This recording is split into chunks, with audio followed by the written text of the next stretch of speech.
On the Edge with April Mahoney Brains. Here, this is the place where the conversation is pointed, the guests are sharp, and the responses are never dull.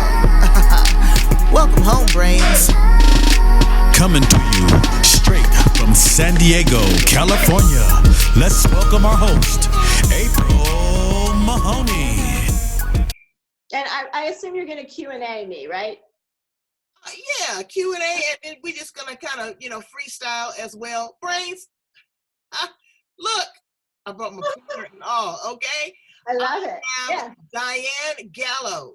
Now, let me tell you about Diane Gallo, okay? She was the Vice President of Human Resources for a company that we work for here in San Diego. And yes, Brains, I would pop off and have to visit the office from time to time. I'm keeping it 100, but you know what? She taught me so much about balance, about, really the value of what's important, gave me opportunities to do some great, amazing things, gave some great raises, but also was a great mentor and has been my friend and one of my mentors and supporters ever since. So here today, we are on the edge to talk about what human resources is going to look like when we go back into the quote unquote normal workplace. It's going to be a different scene. I mean, we have to think about liability, workers' compensation, fair and equitable, hours and overtime, ransomware.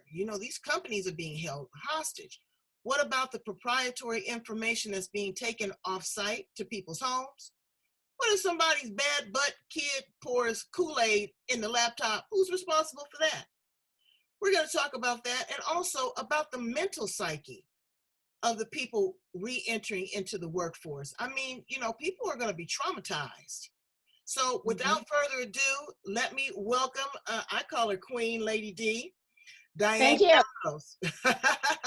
April, it's great to see you, and frankly, I envy your career. You've done so many fabulous things since we worked together, so congratulations on that. Well, I had to eat, honey. We all. I had to eat. So thank you so much for being here. Brains, I want you to know that she is a senior vice president in her current position. Right now, we're going to leave the company as it is because that's not important. What's important is the content of the information. So know that the executives report to her. So she's the business. She knows. And she's, again, a forward thinker, very progressive. So we're going to come with some very creative ideas. So Diane, tell me a little bit about your career and your experience in human resources. My background is kind of a checkered past. I've worked everywhere from Fortune 5 companies to startups. So I've been the person that had very, very large teams down to the person that worked with one other person and tried to run HR from that standpoint.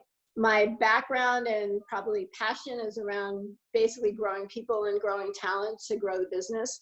And I've had some really good opportunities to do that in some great places and still enjoy it, which is not a bad deal after all these years. Well, again, people are lucky to have you. I know I put posts sometimes acknowledging you when you did your brain postcard post, which I know I was honored to have. 70, 80 people, former employees, absolutely love you. You're humble, but you care about people and you care about the corporation. How do you create a balance in human resources? Because it's hard. You got some tough decisions to make. I think that's a really good question because sometimes people come at it that the corporation and the employees are at odds. They really aren't. The best corporations, the employees and the corporation and corporate objectives are in total sync. And they essentially have similar values and similar willingness to get to a business objective, but they are cared about. And companies that care about their employees and that invest in them in terms of their development and training are the companies that are statistically proven to be more successful.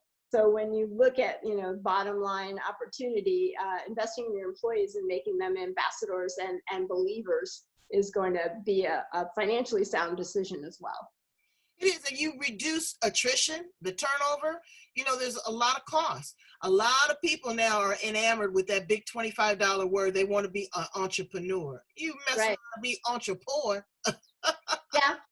Yeah. There is still great value in going into an organization, building that organization, learning all that you can learn, and Right. having a great team, getting some benefits, getting Yep. some vacation time, some stock Mhm. options. All of that is still very favorable. So But you now, gotta believe in it. well, you You have gotta to believe, believe in it, yeah. right? And you have to work within the structure because it's not Mhm. your company, brains. Right. Right. Yeah. You have a That's right. buy-in, but it's not yours. All right. So now let's fast forward to 2020. Girl, has this been one heck of a year already or what? Oh my gosh. This is, you say when we get back to normal, I don't know if we're ever going to get back to normal. Right. It's an incredibly challenging time for employees and employers. And I think the uncertainty is making it worse psychologically for people that are working from home for the first time and dealing with this kind of situation. Well, this is a real situation here. So now let's look at some of the, ebbs and flows that's going on here. Mhm. You have an employee that's never work from home before. They're taking your laptop, Mhm. confidential information to their Mhm. home. Mhm. What does that look like? What should a company look at before implementing that? Because it just seemed like they just Yeah. flipped the switch all of a sudden. Now everybody's working Yeah. from home. And with luck, you have a company that somewhere has a confidentiality policy and a policy on data protection. So one of the things I would want to make sure was in place would be those things. And you may have a work from home policy. I work for a company right now that does not work from home. So this is all new territory for us, which is interesting because it presents some different challenges. But most companies that have work from home policies articulate in that the rules of the road for working from your home, and even specify for you specific times you need to be engaged in your work versus not, and also specific ways you're to work, like you shouldn't be sitting on your chase lounge at the pool. You need to be in an ergonomic office situation in your home, and some of the policies even reserve the right and people inspect those things. This situation threw us out there with no preparation. I've had more conference calls with people sitting in their beds in the last probably Wow. week. Yeah, and honestly, I don't think people, a lot of people don't live in situations where they have a home office, especially if Right. you don't work. And Right. so and they can't go to Starbucks, so they're very challenged. They are, and they have their kids at home, and so Yep. they're homeschooling as well. They're trying to throw in a load of laundry in between calls. They're not. You can tell when someone has got up, put their makeup on or brush their hair, or whatever, and prepare for work versus someone Right. that's very lackadaisical. You can Yep. hear it. And also the deliverable. So now a lot of companies also are able to check remotely uh, Uh-huh. on their employees to see how much productivity they're actually getting done, correct? Yes, and it's interesting because since this started, I have gotten more advertisements on LinkedIn and other emails for those kinds of software, productivity softwares. There's a lot of debate in my field about how much is too much as far as personal intervention in a computer that somebody has on their desk versus productivity enhancement or productivity evaluation. There have always been softwares out there that can tell you how long people are on the job and logged in, et cetera. But I think the kind of extreme things I've seen hitting my desk lately, where they can tell you what every screen looks like at any moment of the day, are a little bit different in their Well, challenges. that's micromanaging on steroids. Very much so. Very much so. So, you have to trust your employees. Okay. But then what is the liability? Because this is now an off-site location. Is that something Right. that needs to be looked at from, and I know you don't do insurance, but from an insurance perspective? Because now, again, you have a person that's working from a third location. Workers' comp is going to be more favorable towards the employer if the employer set out the rules and said, okay, when you work from home, you are guaranteeing to us that you have sufficient space to do that. You have a desk. You have the ability to, sit up straight and, use your computer to do your work.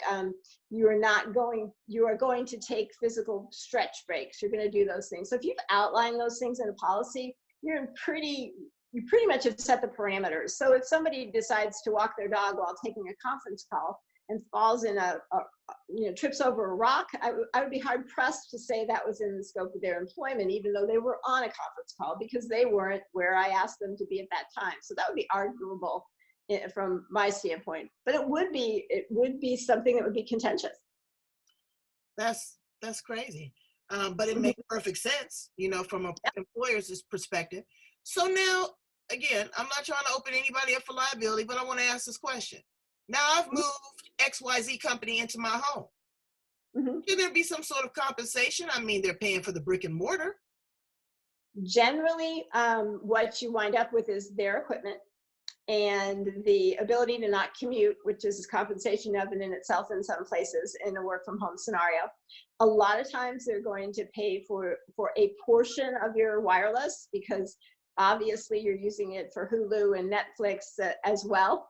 But they may take everybody I talk to is on the Netflix. I know. I found a couple of good ones I'll share with you for Netflix later. Okay. But I do think that in some companies have policies that they'll take a percentage and pay back that percentage, and that happens. The ability to say, okay, this space has now become an office and it never was.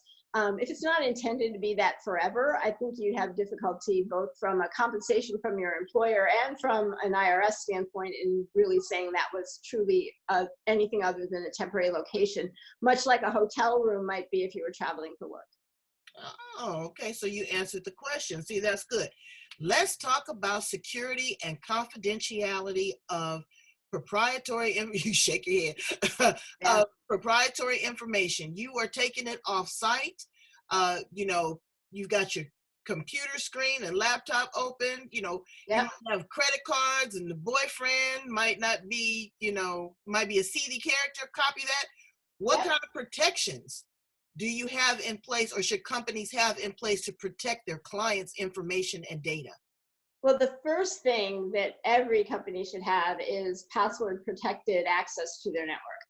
And generally two-factor access, which makes me have to log in once and then put in a verification, will also give make sure it's me and make sure that I'm the only person with access to that information. The likelihood of a spouse or a child being able to figure out that much security is probably out there.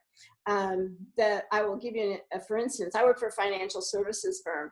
I cannot print from my work computer at home. So essentially that is a safeguard that they put in, which means if I were to decide to take customer files or financial files and send them over to the printer, it wouldn't happen. They also screen attachments. So if I had an attached file, an Excel file, it wouldn't get to my personal computer for me to print. So the security is pretty tight, and companies that deal with that kind of information every day have those things in place. Where I worry is, what if it was a bakery and that was my customer list, and I was able to send the customer list to a competitor and get a new job there? I mean, those are the kinds of organizations that don't probably have those protections in place because it hasn't been an issue. And that's where I would be concerned. The best thing when anybody comes into work is they sign a confidentiality policy and they understand the value of the information they're entrusted with.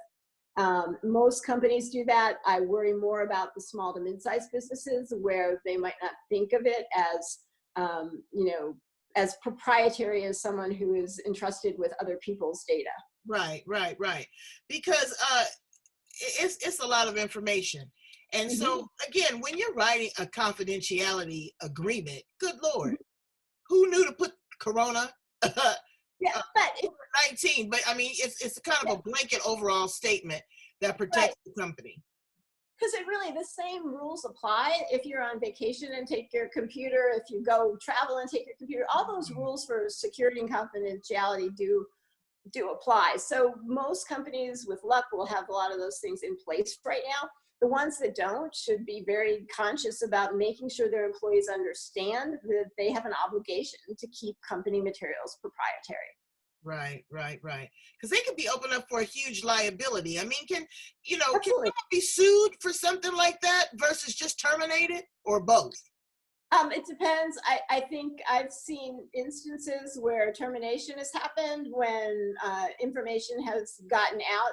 What if it caused adverse impact to a customer and the customer was interested in suing the company? I would think the company would then go after the employee. Now, basically, your employees don't have many deep pockets, so the company's liability for that breach would be with their customer. Wow. So you better check your insurance policy and see what you're covered for. I think Question.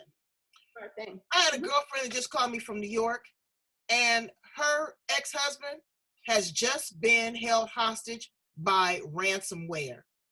Now, I heard a lot of this going on in the medical industry where they were really taking this information.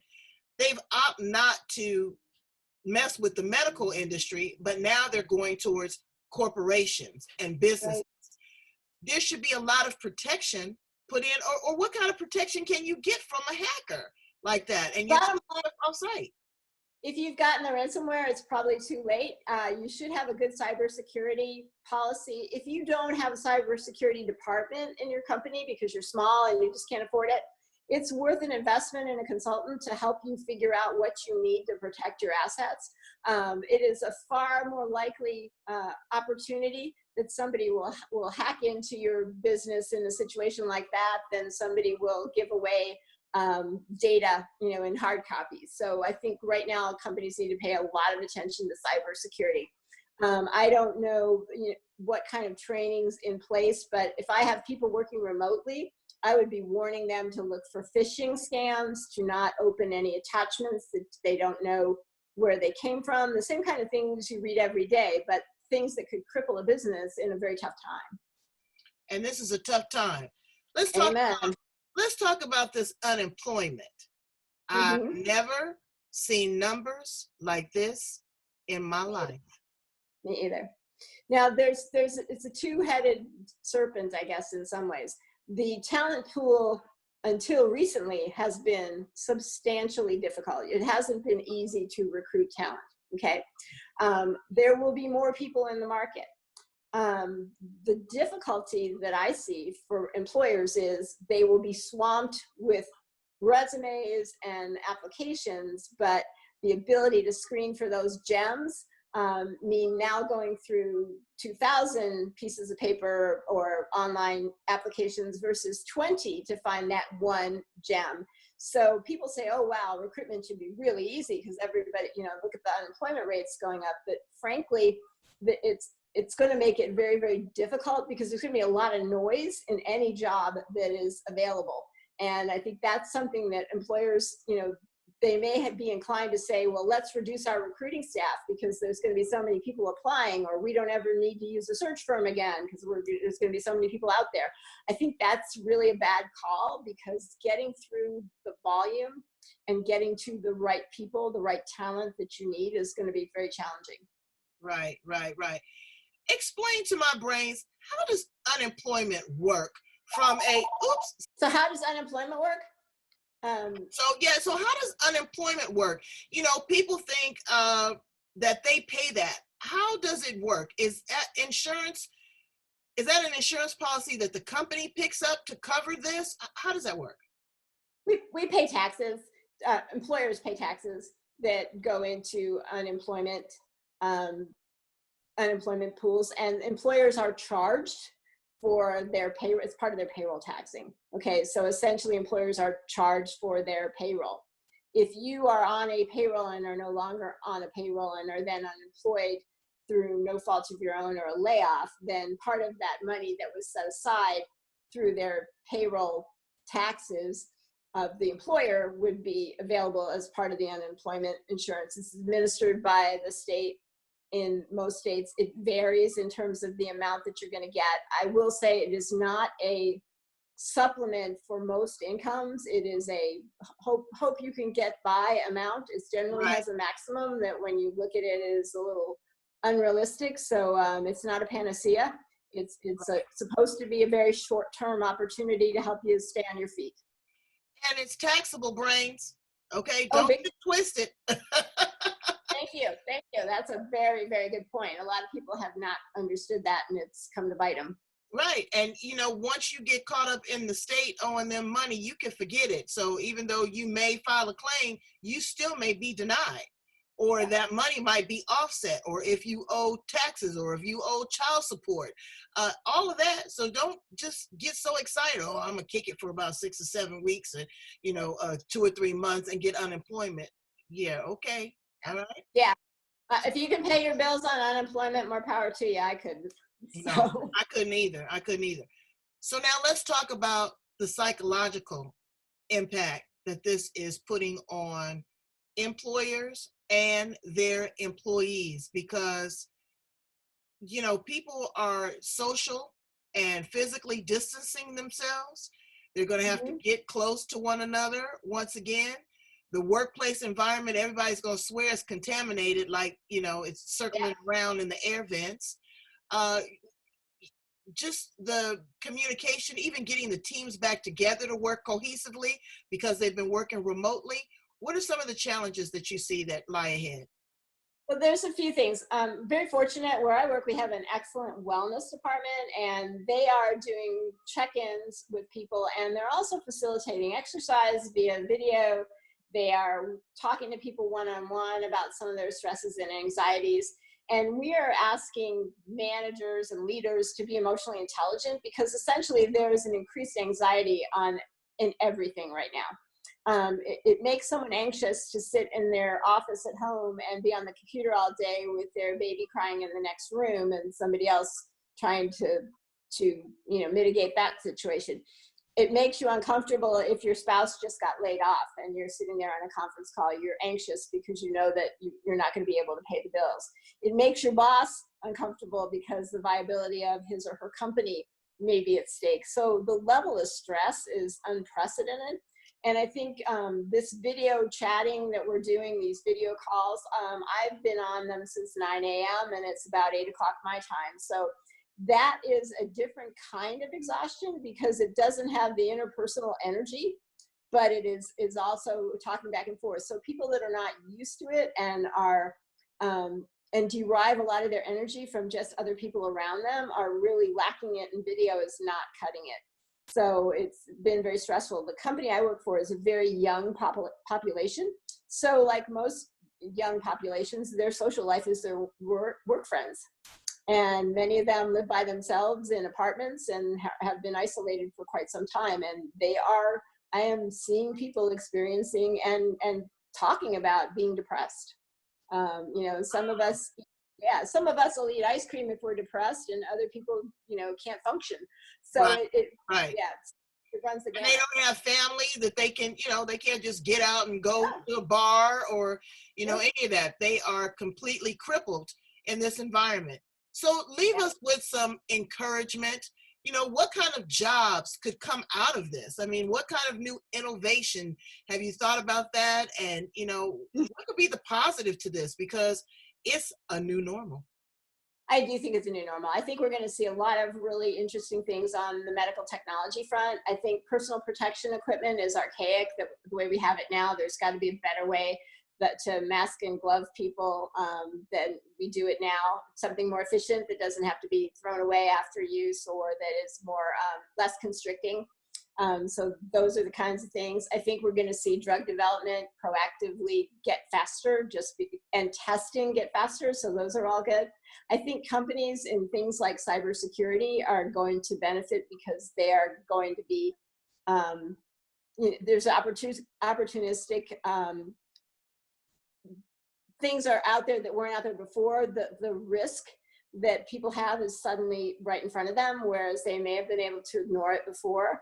Now they can't. I think the opportunity to make sure that you have the right ergonomics in your home work setting and make sure that you don't allow people to get injured is there. I think mental health providers, and mental health benefits is something to think about a little differently too, because I think we've found out that if you don't have a good benefit plan with robust mental health and you go through something like this for a long period of time, your ability to be a functional worker may be completely compromised, and you need to give them opportunity. So yeah, there's just, I mean, honestly, there will be a win in this long term. Short term, it is absolutely miserable for all of us, but I truly believe that the resilience that we have as a nation and as individuals will take us through this, and people find opportunity in crisis. I just hope they do it quickly. So I do too, and safely. And again, I hope more than anything is that in this pause, is that we learn something. absolutely. Is that Yeah. we learn how important we are as humans, that we're not Mhm. mechanical animals, that we have to keep going all the time, ratcheting, I can't even say it, Ratcheting. ratcheting it up, okay? Uh-huh. Over and over again, looking for that next promotion, looking for that next degree, never spending time with your family, never, work-life balance, all of that. So this is a time to really pause and really think about how you can incorporate some of those things in your life. Diane, again, like I said, thank you so much for taking time out, staying up late to be here on the edge with me and my brains, okay? We value you, I hold you at such high regard. You're one of the smartest women that I know on the planet. Oh yeah, no, I'm serious. And you're a thought leader. And thank you so much. Anybody that is under your tutelage or working with you is really got a gift. All right? It's absolutely great to see you. Good night, April. All right. Bye, brains.